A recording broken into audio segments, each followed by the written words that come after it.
Hello friends. मैं CA मोहित पनेठा आप सबका स्वागत करता हूं आपके अपने चैनल टेक्स गपशप में।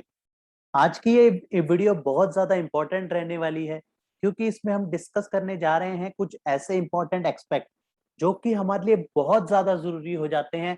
उनको ध्यान में रखना जब भी हम अपनी जीएसटीआर 1 और 3B को प्रोसेस कर रहे होते हैं।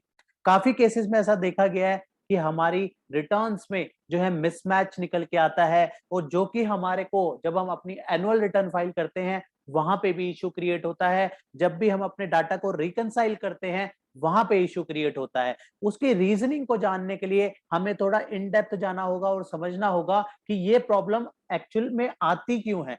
उसको ध्यान में रखने के लिए हमें कुछ ऐसे पॉइंट को डीपली समझना होगा कि जिसको मद्देनजर रखते हुए आज का जिस सिनेरियो है अब हमारी जीएसटीआर 3B और 1 की फाइलिंग का, वो उस सिनेरियो के अकॉर्डिंग जो है हमारी फाइलिंग प्रॉपरली हो सके।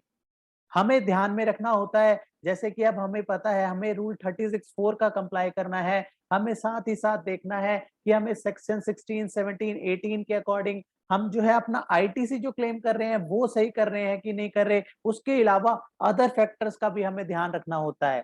तो ये सारे फैक्टर्स को हमें जब ध्यान में रखने हैं और अपनी रिटर्न फाइलिंग को करना है तो हमें कुछ मेजर पॉइंट जो कि हमें हर फाइलिंग में, चाहे हमारा मंथली मोड हो चाहे हमारा क्वार्टरली मोड हो, वो सारे फैक्टर जो है बहुत ज्यादा रोल प्ले करते हैं हमारी फाइलिंग के टाइम पे। तो आज इस वीडियो में हम वन बाय वन जो है वो सारे पॉइंट जो कि हमें मेजरली ध्यान रखने हैं जब भी हम अपनी रिटर्न फाइलिंग के लिए बैठ रहे हैं, तो हमें वो सारे पॉइंट जो है ध्यान में रखने हैं। वो इसलिए ध्यान में रखने हैं ताकि रिटर्न जो है प्रॉपरली फाइल हो पाए और जिसकी वजह से हमें बाद में इशू ना आए। क्योंकि क्या होता है कि अभी अगर कोई इशू आता है और हम सोचते हैं कि यार इसको बाद में देख लेंगे, वो बाद में जो है वो इशू इतना बड़ा हो जाता है कि और ध्यान में नहीं रहता। क्योंकि एक एक इनवॉइसिंग की डिटेल जो कि कहीं ना कहीं प्रोफेशनल के लिए जो है वो ध्यान में रख पाना अपने नंबर ऑफ क्लाइंट्स के लिए जो है मुश्किल हो जाती है।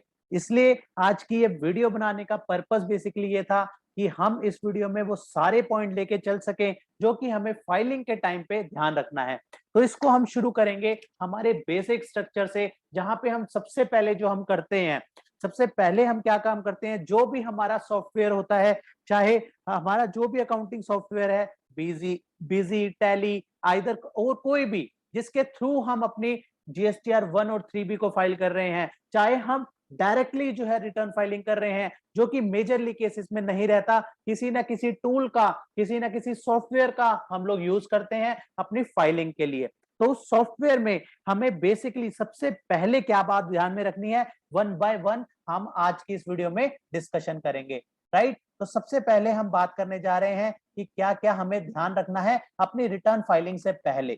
रिटर्न फाइलिंग से पहले सबसे पहले हमें यह देखना होगा कि जो हमारा रिकॉर्ड है वो हमारे सॉफ्टवेयर में जो है प्रॉपरली पंच हो गया है कि नहीं हो गया। अगर हम कहें हमारी सारी की सारी आउटवर्ड सप्लाईज और सारी की सारी इनवर्ड सप्लाई जो है हम जो है अपने सॉफ्टवेयर में हमने डाल दी है कि नहीं डाल दी, और अकॉर्डिंगली ध्यान देना है कि वो सारी पंचिंग जो है वो बिल्कुल सही होनी चाहिए। चाहे हम इनवर्ड आउटवर्ड सप्लाई की बात करें चाहे वो इनवर्ड सप्लाई की बात करें, हमारा मोड कोई भी हो, मंथली हो क्वार्टरली हो, लेकिन इन कॉमन पॉइंट्स जो हमें ध्यान रखना है वो जो है हर केस में रखना होगा। हमारी 3B और 1 मंथली जा रही है या क्वार्टरली जा रही है वो मायने नहीं रखता, लेकिन ये जो स्टैंडर्ड चीजें हैं ये हमारे को हर मंथ जो है ध्यान में रख के चलनी पड़ेंगी कि क्या हम ये सारी चीजों का ध्यान रख रहे हैं वाइल फाइलिंग जो है जीएसटीआर रिटर्न्स। सबसे पहले हमने बात करी कि हमारी आउटवर्ड सप्लाई इनवर्ड सप्लाई जो है हमारे सॉफ्टवेयर में जो है प्रॉपरली पंच हो जानी चाहिए। राइट, जब इसके बाद जब हमने कोई भी हमारा सॉफ्टवेयर है, हम एग्जांपल ले लेते हैं जो ज्यादातर लोग प्रोफेशनल्स यूज करते हैं, टैली या बिजी, जो भी इसके अलावा जो भी हैं वो जो है कोई भी सॉफ्टवेयर है उसमें जो है डाटा पंच हो जाना चाहिए। इसके बाद सेकेंडली हमने उस डाटा को एनालाइज करना होगा कि वो जो डाटा हमने पंच किया है वो हमारी स्टैट्यूटरी रिपोर्ट में उसका क्या इम्पैक्ट जा रहा है। वो स्टैट्यूटरी रिपोर्ट्स में हमारा जो डाटा है वो सारा का सारा शो हो रहा है, वो हमारा रिकंसाइल हो रहा है आउटवर्ड सप्लाई से और इनवर्ड सप्लाई से। बेसिकली कहने का मतलब ये है कि सारे नंबर ऑफ इनवॉइसेस जो भी हमारे आउटवर्ड सप्लाई के हैं, इनवर्ड सप्लाई के हैं, हमारे स्टैट्यूटरी रिपोर्ट्स के अंदर वो शो हो रहे हैं कि नहीं हो रहे। ये हमें जो है सेकंड पॉइंट में जो है एनालाइज करना होगा। इसके बाद हमें देखना होगा कि हमारा कोई एरर या कोई मिसमैच तो नहीं आ रहा। कोई एरर और मिसमैच है, अगर सपोज अगर हम एग्जांपल से लें तो हम मान लेते हैं हमारे आउटवर्ड सप्लाई में थे उस मंथ में 200 इनवॉइस थे, लेकिन हमारे जो स्टैट्यूटरी रिपोर्ट्स है उसमें केवल 180 इनवॉइस जो है शो कर रहे हैं। तो कहीं ना कहीं कुछ लैक है, जो 20 इनवॉइस हमारे जो रिमेनिंग रह गए वो कहीं ना कहीं डेविएट कर रहे हैं। वो हमें इवेल्युएट करना होगा ये 20 इनवॉइस जो है हमारे स्टैट्यूटरी रिपोर्ट में जो है उसका इंपैक्ट क्यों नहीं आ रहा। वो सारे इनवॉइसिंग को का इंपैक्ट देखने के बाद, वो सारा इंपैक्ट सही करने के बाद, हमारे एरर और मिसमैच हट जाने के बाद हमारी जो आउटवर्ड सप्लाई है, हमारी जो इनवर्ड सप्लाई है, सेम हमारी स्टैट्यूटरी रिपोर्ट में जो है चली जानी चाहिए। अगर ये काम हमारा हो गया है तो हम कहीं ना कहीं कह सकते हैं कि हम कुछ हद तक जो है रेडी हो चुके हैं अपनी GSTR 1 के लिए। जो अब हम मूव करेंगे, हम GSTR 1 के लिए मूव करेंगे और GSTR 1 से पहले ये फैक्टर जो है हमें ध्यान में रखने हैं। राइट, अब हम जो है GSTR 1 की तरफ मूव कर रहे हैं, तो GSTR 1 की फाइलिंग के में हमें जो है हम GSTR 1 की तरफ मूव कर रहे हैं, तो हमें GSTR 1 के लिए किस तरीके से कौन कौन से पॉइंट का जो है मेनली ध्यान रखना होगा।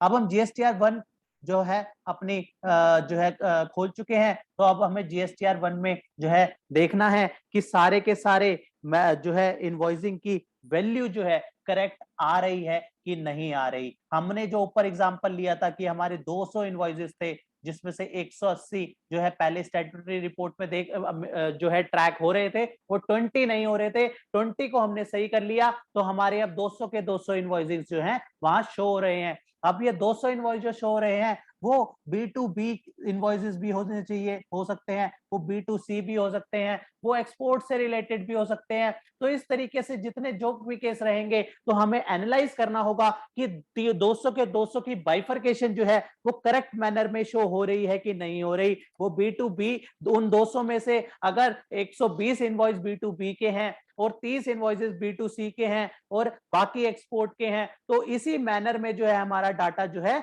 वो हमें GSTR 1 में दिख जाना चाहिए। अगर वहां पे कोई डेविएशन है तो हमें उसको एनालाइज करना होगा कि वो डेविएशन हमारी क्यों आ रही है। इसके लिए मैं आपको ले चलता हूं हमारी GSTR 1 में कि GSTR 1 के 4.4A 4B 4C 6B 6C में किस तरीके से जो है इसका इंपैक्ट रहता है। तो हमें यहाँ पे देखना है कि B2B इनवॉइसेस के केस में हमारी जो है total value, taxable value, accordingly जो टैक्स है वो सारा शो हो रहा है कि नहीं हो रहा। उसके बाद B2C में जो हमारे इनवॉइस बन रहे हैं वो शो हो रहे हैं कि नहीं हो रहे। डेबिट नोट, क्रेडिट नोट जो है हमारे वो शो हो रहे हैं कि नहीं हो रहे। तो ये सारी चीजें, उसके बाद अनरजिस्टर्ड को जो हमने सप्लाई करी है वो हमारी debit note, credit note show हो रही है कि नहीं हो रही। एक्सपोर्ट इनवॉइसेस प्रॉपर्ली शो हो रहे हैं कि नहीं हो रहे। B2C अदर्स के जो है वो शो हो रहे हैं कि नहीं हो रहे। ये सारी चीजें जो है कोरस्पॉन्डिंग टेबल में जो है हमारी रिफ्लेक्ट होनी चाहिए अंडर द स्टैट्यूटरी रिपोर्ट। ये बहुत जरूरी है, क्योंकि अगर यहाँ पे प्रॉपर्ली इसकी बाइफरकेशन उन इनवॉइसेस की नहीं हो रही तो कहीं ना कहीं हमारी फाइलिंग में इश्यू आ सकता है और हम मिस्टेक कर सकते हैं। तो सबसे पहले हमने ध्यान दिया पंचिंग का। डाटा पंचिंग के बाद जो है हमने स्टैट्यूटरी रिपोर्ट में मेनली ध्यान दिया कि हमारी जो भी सप्लाईज हैं वो पर्टिकुलर उन टेबल्स में एलोकेट हो रही है कि नहीं हो रही। B2B की है तो B2B में जाए, B2C की है तो B2C में जाए, डेबिट नोट की है डेबिट नोट में जाए, क्रेडिट नोट के से है रिलेटेड क्रेडिट नोट में शो करे, एक्सपोर्ट से रिलेटेड है एक्सपोर्ट में जो है शो करे। तो इस तरीके से उसकी एलोकेशन जाएगी। इसके बाद फर्दर हमें क्या देखना होगा?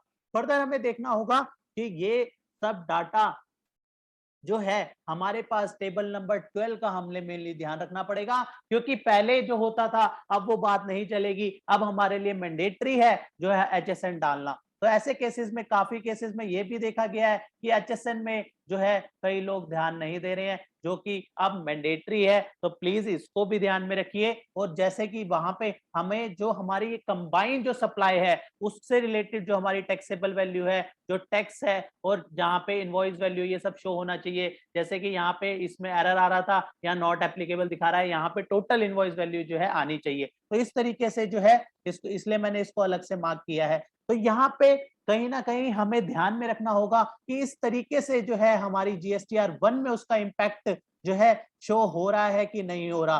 तो हमें इसके बाद हमने जो बात करी, सेकेंड पॉइंट अगर हम कहें जीएसटीआर 1 का, तो हमें देखना है टेबल नंबर 12 हमारी जो है, जो कि एचएसएन से रिलेटेड है, उसमें जो वैल्यू है वो क्यूमुलेटिव, वो वैल्यू जो है क्यूमुलेटिव हमारी, जो अभी हमने बात करी B2B, B2C, export, debit note, credit note etcetera, जो इन सब से हमारी जो वैल्यू जो है टेबल 12 में जो है मैच होनी चाहिए। और ये मैंडेटरी हो चुका है, तो प्लीज इसको जो है आप स्किप न कीजिएगा।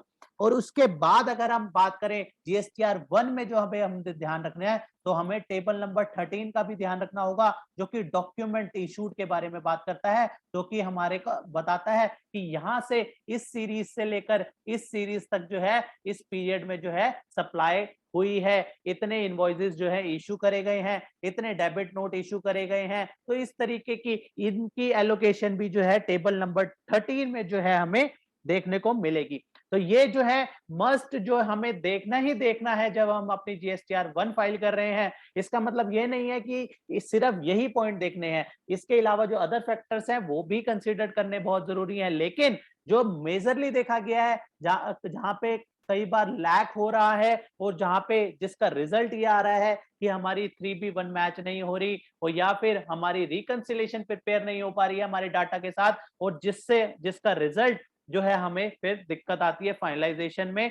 तो अभी अगर हम स्टार्टिंग से ये हैबिट डेवलप कर लेंगे, तो उससे रिजल्ट यही आएगा कि हमारी फाइलिंग प्रॉपर हो जाएगी। जब फाइलिंग प्रॉपर हो जाएगी तो सारी चीजें जो है अलाइन हो जाएंगी, राइट। तो हमने बात करी टेबल नंबर 12 का ध्यान रखने की, और उसके बाद टेबल नंबर 13 का ध्यान रखने की, राइट। तो ये सारी चीजें जब हमारी करेक्टली शो हो गई, तो उसके बाद हमें एक चीज और क्या ध्यान रखनी है कि हमारा कोई भी डाटा जो है वो रेड रेड मार्किंग के अंदर ना आए, हमारी डाटा जो है रेड मार्किंग के अंदर ना आए। कोई भी टेबल टेबल या फिर कोई भी वैल्यू, टेबल के अंदर की वैल्यू ये हमारी रेड मार्किंग में आ रही है, तो हो सकता है कहीं ना कहीं जो हम डाटा पंच कर रहे हैं उसमें जो है डेविएशन हो, उसमें जो है डिफरेंस हो। तो हमें एनालाइज करना होगा कि अगर हमारे टेबल में रेड मार्क शो हो रहा है तो उसकी रीजनिंग क्या है। तो उसको जो है उसकी रीजनिंग को इवेल्युएट करके सही करने के बाद जब हमारा सारा टेबल जो है प्रॉपरली मैनेज हो जाता है, रेड मार्किंग हट जाती है, जो अभी हमने ऊपर फैक्टर जो है डिस्कस किए वो सारे के सारे क्लियर हो जाते हैं, तो कहीं ना कहीं हम रेडी हो जाते हैं अपनी जीएसटीआर 1 को फाइल करने के लिए। अब हम रेडी हो गए हैं जीएसटीआर 1 को फाइल करने के लिए, इसके बाद we are ready for the filing of GSTR 1, right. तो हम जीएसटीआर 1 इसके बाद जो है फाइल कर देंगे। हमने इसके लिए जीएसटीआर 1 का जो है फॉर्म भी देख लिया था, जिसमें हमने, मैं दोबारा आपके साथ दिखाता हूं कि हमें B2B अमेंडमेंट, ये सारी चीजें, सारे फैक्टर जो है, जो हमारा केस बनता है उसके अकॉर्डिंगली जो है टेबल में वो डाटा शो होना चाहिए। अगर amended debit note, credit note करे हैं तो यहाँ आने चाहिए। तो ये सारी allocation case to case vary करेगी, किसी केस में उसमें डाटा आएगा, किसी केस में नहीं आएगा। तो ये सारे टेबल्स जो हैं हमारे को प्रॉपरली ध्यान में रखने होंगे, ये सारे टेबल में डाटा अकॉर्डिंगली रिफ्लेक्ट होना चाहिए। तो हमारी यहाँ पे इस तरीके से जो है जीएसटीआर 1 एक तरीके से रेडी हो जाती है फाइलिंग के लिए। अब जो है हमें जो है मूव करना होगा किसके लिए, दूसरी रिटर्न हमारी बनती है जीएसटीआर 3B। जब हमने 11 तारीख तक अपनी जीएसटीआर 1 फाइल कर दी, तो अब हमें जो है अब क्या करना है, अब हमें जीएसटीआर 3 का हमारे पास जो है टाइम पीरियड आ जाएगा। तो अब हमें जीएसटीआर 3 के लिए मूव करना है। अब हमें जीएसटीआर 3 के लिए जब मूव करना है, तो इसी तरीके से जैसे हमने जीएसटीआर 1 के लिए कुछ चीजों का ध्यान रखा, अब हमें जीएसटीआर 3B के लिए भी उन बातों का ध्यान रखना होगा, ताकि हमारी कोई भी मिसमैच जो है ना आए। ये मिसमैच आना बहुत ज्यादा प्रॉब्लमेटिक हो जाता है बाद में, जब हम अपनी बुक्स ऑफ अकाउंट्स को फाइनल करते हैं, वहां पे ये मिसमैचेस जो है बहुत ज्यादा प्रॉब्लम फॉर फ्यूचर में क्रिएट करते हैं, राइट। तो अब हम अब आ चुके हैं जीएसटीआर 3B के लिए। GSTR 3B में हमें कौन कौन सी बातों का ध्यान रखना है, वन बाय वन स्टेप लेके चलेंगे। तो सबसे पहले हमारा आ जाता है, जहां से हमने GSTR 1 में शुरुआत करी थी, उससे पहले हमने क्या किया था, स्टैट्यूटरी रिपोर्ट्स को जो है एनालाइज किया था। स्टैट्यूटरी रिपोर्ट्स को हमने देखा था कि हमारी स्टैट्यूटरी रिपोर्ट्स जो है वो हमारी मैच हो रही हैं डाटा के साथ। हमारा जो भी सॉफ्टवेयर है, टैली है, बीजी है, कोई भी हम अकाउंटिंग सॉफ्टवेयर यूज कर रहे हैं, उसमें जो डाटा हमने पंच किया है उसके डाटा को हम एनालाइज करेंगे और मैच करेंगे हमारी स्टैट्यूटरी रिपोर्ट्स के लिए, क्योंकि कहीं ना कहीं फाइलिंग जो होनी है वो स्टैट्यूटरी रिपोर्ट के थ्रू होनी है। वो स्टैट्यूटरी रिपोर्ट सही जानी बहुत ज्यादा जरूरी है, राइट। स्टैट्यूटरी रिपोर्ट को एनालाइज करने के बाद उसके बाद हमें देखना है कि हमारी कोई आरसीएम की लाइबिलिटी तो नहीं है।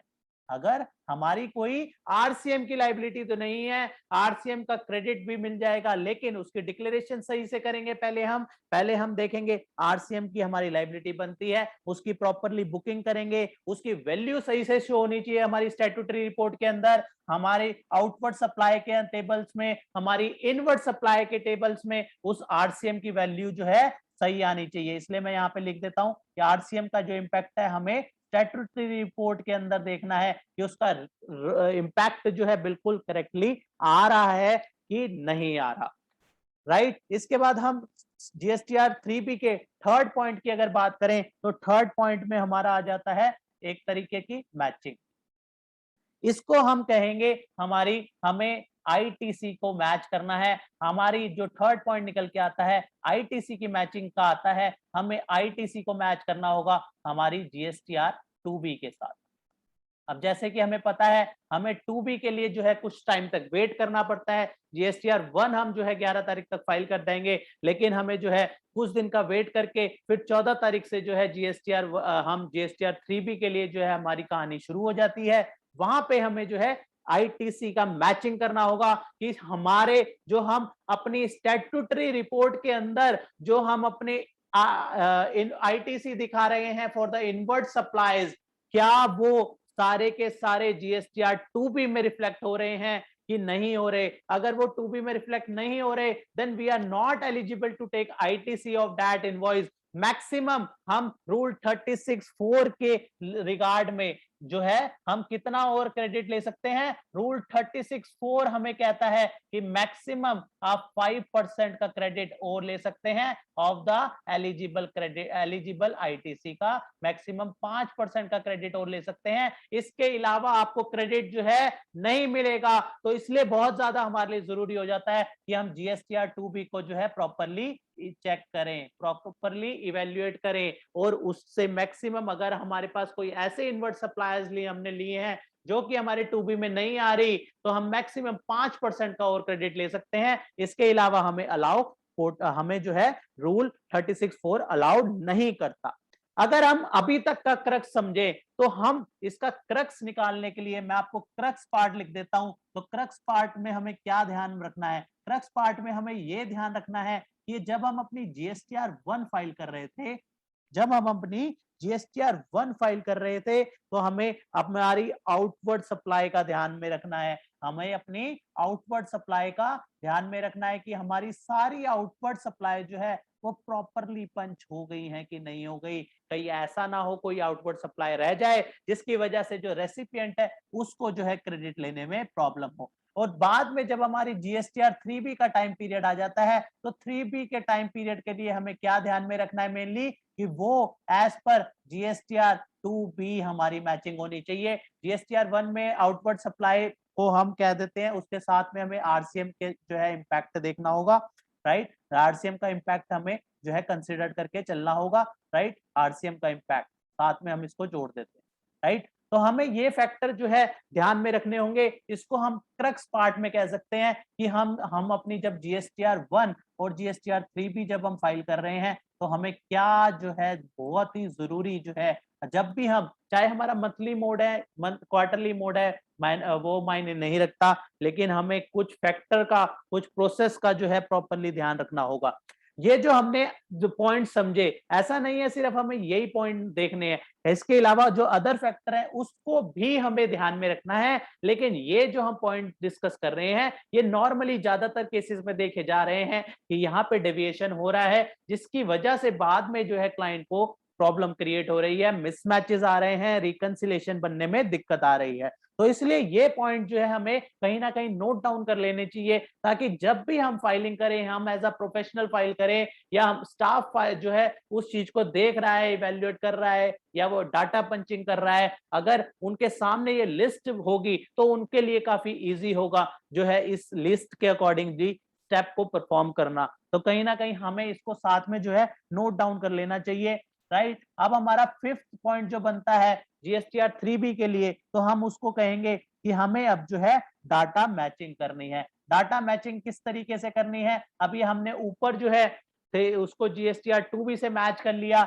उसके बाद हमें देखना होगा कि कोई हमारा रेड मार्क तो नहीं शो हो रहा, कि हमारा कोई रेड मार्क तो नहीं हो रहा। हमें देखना हो रहा होगा कि हमारा डाटा मैच्ड है, कोई भी रेड मार्क जो है वहां पे किसी टेबल में या किसी वैल्यू के अंदर नहीं आना चाहिए। किसी टेबल के अंदर किसी स्पेसिफिक वैल्यू में भी रेड मार्क शो हो रहा है तो वो एज एन अलर्ट है कि एक बार आप रिव्यू कीजिए कि कहीं कोई मिस्टेक तो अराइज नहीं हो रही। तो ये हमें जो है देखना होगा कि कहीं कोई प्रॉब्लम, कोई मिस्टेक तो अराइज नहीं हो रही। हमने जो अपनी सप्लाई ली है 3B में, वो एज पर जीएसटीआर 1 जो है हमारी रिकंसाइल हो रही है कि नहीं हो रही, और जो हम आईटीसी इन्वर्ट जो है क्लेम कर रहे हैं वो हमारा एज पर 2B और एज पर रूल 36(4) जो है हो रहा है कि नहीं हो रहा। जीएसटीआर 2B में जो आईटीसी आ रहा है, इसका मतलब ये नहीं है कि हम एग्जैक्ट उसको क्लेम करें, हमें ध्यान में रखना होगा रूल सेक्शन 16, सेक्शन 17 हमें क्या कहता है। कहीं ऐसा तो नहीं है वो एक्सपेंस 17(5) में हमारा डिसअलाउ हो, या हम सेक्शन 16 में 16(2) में जो है उसके लिए एलिजिबल ना हो, सेक्शन 16(4) में उसके लिए एलिजिबल ना हो। तो ये सारे फैक्टर जो है हमें ध्यान में तो रखने पड़ेंगे, राइट। इसके अलावा जो प्रोसेस पार्ट है वो आज की इस वीडियो में हम डिस्कस कर रहे हैं कि इस तरीके से अगर हम प्रोसेस करके चलेंगे तो उससे चांसेस है कि हमारी रिकंसिलेशन जो है प्रॉपरली बन जाए और कोई भी डेविएशन अराइज ना हो। तो ये सारे जो है मार्किंग, अगर हमें मार्किंग नहीं मिली, अगर मार्किंग मिली है, कोई रेड मार्क शो हो रहा है, तो उसको दोबारा से हमें, हमारा एक रेड मार्क है एक अलर्ट, हमें दोबारा बैक मोड में जाना होगा और एनालाइज करना होगा कि कहाँ पे डेविएशन हो रही है। उस डेविएशन को जो है क्लियर करने के बाद यहाँ पे भी हमारी अब जाके रेडी हो जाती है कि हम अपनी जीएसटीआर 3B को जो है फाइल कर सके। तो यहाँ पे हमारी अब जो है रेडी हो गई है जीएसटीआर 3B फाइलिंग के लिए, राइट। तो हम यहाँ पे कह सकते हैं GSTR 3B is ready for filing, right. In इस प्रोसेस को अपनाने के बाद हमारी 3B की भी बारी आ जाती है। 3B में हमें देखना होगा अब हमारा कोई टैक्स पेमेंट बन रही है, तो टैक्स पेमेंट करने के बाद हम अपनी जीएसटीआर 3B को फाइल कर देंगे। तो इस प्रोसेस का जो आज की इस वीडियो में हमने डिस्कस किया, इस इन स्टेप्स का अगर हम मेजरली ध्यान रखें तो हमारे डाटा की मैचिंग जो है प्रॉपरली हो जाएगी और डेविएशंस नहीं आएगी। तो आज इस डिस्कशन के साथ इस वीडियो को यहीं क्लोज करते हैं। मिलते हैं फिर नेक्स्ट वीडियो में नेक्स्ट टॉपिक के साथ। टिल देन बाय बाय, जय हिंद, जय भारत।